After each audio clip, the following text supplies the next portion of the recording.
people are investing in Saudi Arabia, and the numbers are growing very, very fast. We're outperforming our targets. We announced to reach 100 million visitors by 2030. We have already exceeded the numbers last year, and this year is very, very, very promising. Investment is going very well in all the projects, whether the public investment projects like Red Sea, Qiddiya, Dir'iyya, and many others, and also the private sector investments. Now, you're a numbers guy. I'm a numbers guy as well. So how many tourists have we actually seen visiting the kingdom this year, and where is that number heading? We reached to 130 million last year. We are growing at about 5%. The outlook is very promising. We believe that we will reach to 140 million by end of this year.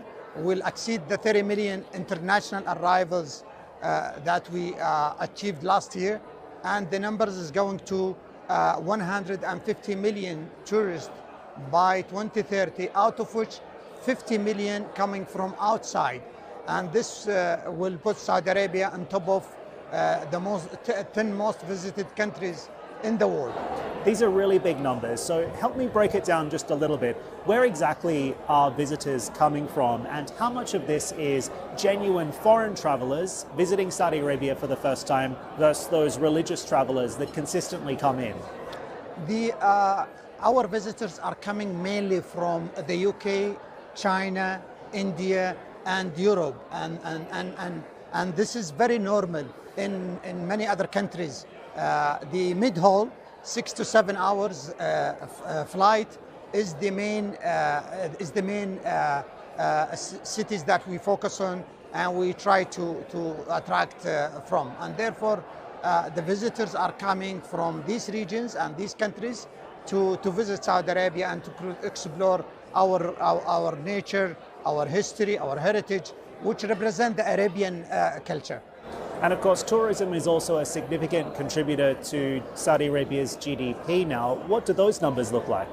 The tourism is one of the 2030 vision pillars, and we started, and it's not only a main contributor to the GDP, but also the jobs and the economy. And therefore, we started with 3% back in 2019 GDP contribution, and we reached to about 5% last year. Our target is to reach to the global average, which is 10% of the GDP by 2030, which will put Saudi Arabia within the global average. And do you think you can get there? Oh yes, we're opening resorts, new airlines, new airports, and the numbers are growing, and we are focusing on countries and visitors that are coming from outside to experience our great culture. I believe 10% is very achievable by 2030, and from there we can build on more than 20%. This 20% will help the Saudi Arabia to diversify the economy and make it more sustainable. So Saudi Arabia still believes in the model, build it and they will come. Is that fair to say? Oh, definitely. And we have everything to make sure that when we build it, people will come to experience our hospitality, our beautiful culture, and our UNESCO listed sites, history and heritage. You asked me about religious tourism.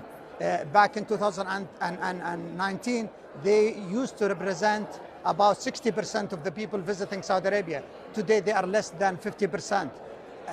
Their number, absolute number, is growing, but their percentage of the total number visiting Saudi Arabia is much less than 2019. And just finally, with all of this investment taking place, do you think that it is helping to challenge Western perceptions about Saudi Arabia? And where do you think Saudi Arabia stands in the eyes of the world today?